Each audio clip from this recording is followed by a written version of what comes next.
own selves using those vocabulary words and maybe sharing your story, your life story. Pastor Chun was like, Alexandra, you need to ask them their stories. You've done that a little bit, but you need to ask them more. They have beautiful stories. And I said, I wasn't sure if it was too like personal to ask them. I've been wanting to. So we'll take some time. He said it would be okay. Of course, you would only share what you're comfortable with, but to share your story, because I love getting to know you guys, and you're precious people.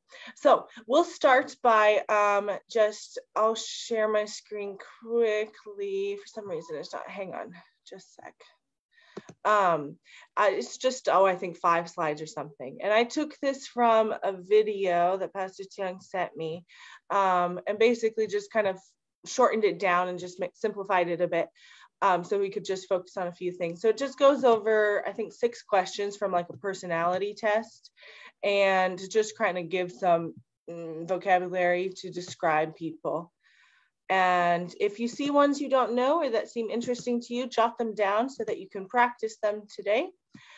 Okay, so the first one, the question is, what are your travel plans generally organized? So you would think, okay, am I a generally organized person, or am I less organized, or I do things off the fly? So if you're an organized person, here are some words you can use to describe yourself: organized, tidy, clean.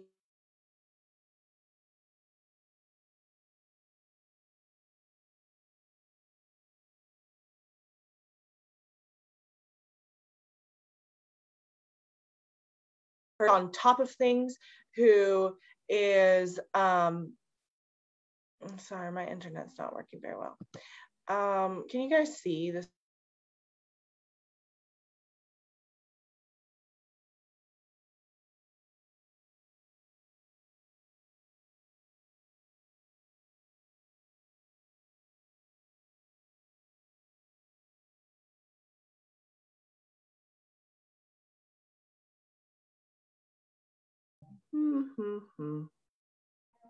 I'll stop sharing really quick. Okay, some of you guys are back. Can you guys hear me? Yes. Yeah. Yes. Yep. Okay. Yes. I'm sorry. Y'all were frozen there. Okay, good. Y'all were frozen there for a while, so I didn't know what was happening. Okay. Okay. So if you're generally organized, so type A personality, that just in English, we use it as someone who's really organized, on top of things, is really prepared, and does, super motivated, does things a certain way. If you're not a generally organized person, you might be more spontaneous or creative, type B personality, someone who's really relaxed, things don't really bother them at all. They just go with the flow. Or you could say that you're scatterbrained or you're messy. The second one is, do you stay relaxed under pressure, or do you let go of those small annoyances in life easily? Things don't really get under your skin too much. If that's true, you could say that you're easygoing, optimistic, even keeled. That's one that's I thought was interesting. You don't hear that too much in English, but it is an adjective that you will hear sometimes. Even keeled, like you're just a really stable person. Things don't really affect you very much. Confident, calm, rational, or logical. If things tend to upset you more, or you get a little more anxious, you might say you're sensitive or emotional. Moody is a word that's used for people who kind of go through mood swings and up and down. You could call yourself that. You have to be careful about calling other people that. Some of these negative terms, right? You have to be careful that you're not offending other people when you use them. So you would never want to say you're a pessimist to someone unless you're super close to them. But if you felt like you yourself were pessimistic, you could certainly call yourself that, right? Same with like uptight. You wouldn't want to call people uptight or worrier or neurotic or high strung. Like you can't, those negative terms, you can't, in American culture anyways, I'm sure probably over there too, you can't call people those things. But you could call yourself anxious. Now, I wanted to make a comment about neurotic. This one is like a very, very strong adjective. If you use the word neurotic, it means like you're mentally insane. So just be careful about using that one. People do use it like, I'm very neurotic about the way I put my dishes in my cupboard. Like, I'm a crazy person. It has to be this particular way. And if it's out of order, I can't handle it. So people might use use it in something like that that's like really over the top. But again, you would use it for yourself. You wouldn't call other people that because it would just be rude. Okay, do you prefer to spend time with others socially or spend time recharging by yourself, right? Are you introverted or extroverted? So if you prefer being by yourself, you might say you're shy or timid. Timid isn't used too much in English. You might use it to, like, I've heard it a lot in context of like describing maybe a scared animal or like a vulnerable person, like a child or someone who's vulnerable, who's afraid of doing something. We might use that term, but typically just like adults talking wouldn't really say that we're timid. Introverted, reserved. Reserved, I like using this one because I feel like I'm pretty reserved and people like to call me shy, and there's just a lot of negative connotations with that, and so I don't like that word for myself personally. So I like saying reserved because to me it sounds better, but I don't know that it really means anything differently. And then if you're more outgoing, right, if you enjoy being with people and that brings you energy, then outgoing, life of the party, you can use that to describe other people. It's usually strange if you use that to describe yourself because it's kind of exalting yourself and saying people love me and they like being with me and I'm popular. Like it seems kind of just you're full of yourself. And so, but it's super common to say she's the life of the party. Everybody loves her, right? That's very common in English. Extroverted, you take initiative or you're social.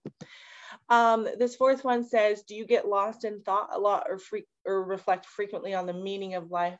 So if you are, you could say, well, okay, so you wouldn't usually say I'm deep, but you could say he's deep or she's deep. So some of these, it's just is prideful to call yourself. So you don't typically do it because you want to at least show other people that you're humble. You probably want to be humble too, but so you could, if you're having maybe a serious conversation with someone, use that term to say like I'm deep, like I'm a deep thinker.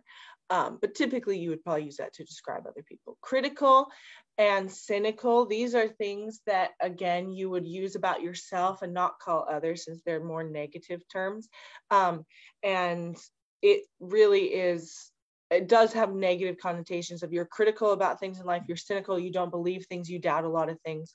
So if that's truly how you are, you might use it, but it's not something that people often admit to just in everyday conversation. Reflective, that you're in your head a lot, a dreamer, daydreamer, you're lost in your own world, a million miles away. You can use that, but usually it's used for other people. Once in a while, you'll say, man, I was just like a million miles away. But this one means you're really lost in thought. You're not paying attention to the world around you at all. And airhead is like a very negative term. If you were calling someone a name, you would probably never ever use that. If you don't reflect very often, you're not as much in your head or think through things as much, you might say that you're detail oriented or live in the moment, you're astute, organized, you're realist, you're aware of your surroundings, you're practical, right? You're not as worried about figuring out the meaning of life, but you're just living day to day in the moment. Number 5, do you often change your mind? If you are, you could say like you're flexible, you're agreeable, that you work well with others, you take their thoughts into consideration. This last one here, get walked on, that would be a negative connotation. Rarely would you say this about yourself because again, you don't want to admit that people might walk all over you or take advantage of you. But someone might say that of another person, of that coworker gets walked on, they don't know how to stand up for themselves and speak their own mind. You would rarely probably say that to another person unless you were having a like difficult conversation with them, because it's again just you have to be kind, but people might say that about someone else if they're having trouble standing up for themselves. If you don't easily change your mind, you could say I'm diligent, motivated, confident. Some more negative connotations would be stubborn, although I've learned this year, stubborn can also be a virtue if you're standing up for the right things. Headstrong, adamant, opinionated, pushy, persistent, and bossy. Pushy has a particularly negative connotation. That one, you're like very overbearing. So people probably wouldn't use that one very much. Bossy, I used that quite a bit growing up. I called my older siblings bossy all the time. Was it very nice? Probably not. Did I feel like it was true? Yes. Was it true? Probably. Have I grown up? I don't call them bossy anymore. They don't boss me. Okay. The sixth one here is, do you go above and beyond to care for guests in your home or making connections with other people? Do you really look out for others in life? If you do, you might call yourself hospitable, nice, friendly, compassionate, generous, warm-hearted, helpful, down-to-earth, sincere, genuine. Down-to-earth sort of means this, but down-to-earth is usually used in a sense of like you're really practical and logical and you just see sense in life and you're just down to earth. You're not worried about a whole lot of materialistic things. So that would really mean what down to earth is. Okay, and if not, then maybe people would say you're unpleasant or selfish or self-centered, right? The world kind of just revolves around you and it's hard for you to break out of that. And then I just added these other additional adjectives that might be interesting. Inquisitive means you ask a lot of questions, you're curious about life. Adventurous, loyal, sarcastic. I love people who make sarcastic jokes. It's the funniest humor ever. Witty, smart, curious, assertive, independent, tenderhearted, nerdy.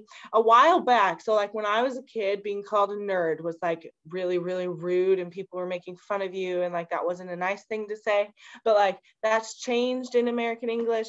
And so to say like you're nerdy, unless you're trying to say it in a rude way, is usually just like, yeah, I'm a nerd. I like, you know, video games and I like doing these types of things and whatever. Anyways, so I wanted to put that out there. And then enthusiastic. I have a friend who I would definitely call enthusiastic. She's like so over the top. It's amazing. I love her. Okay, so hopefully I'm going to stop sharing my screen. Hopefully you've been able to jot down a few adjectives. Hopefully you learned some. Were there any questions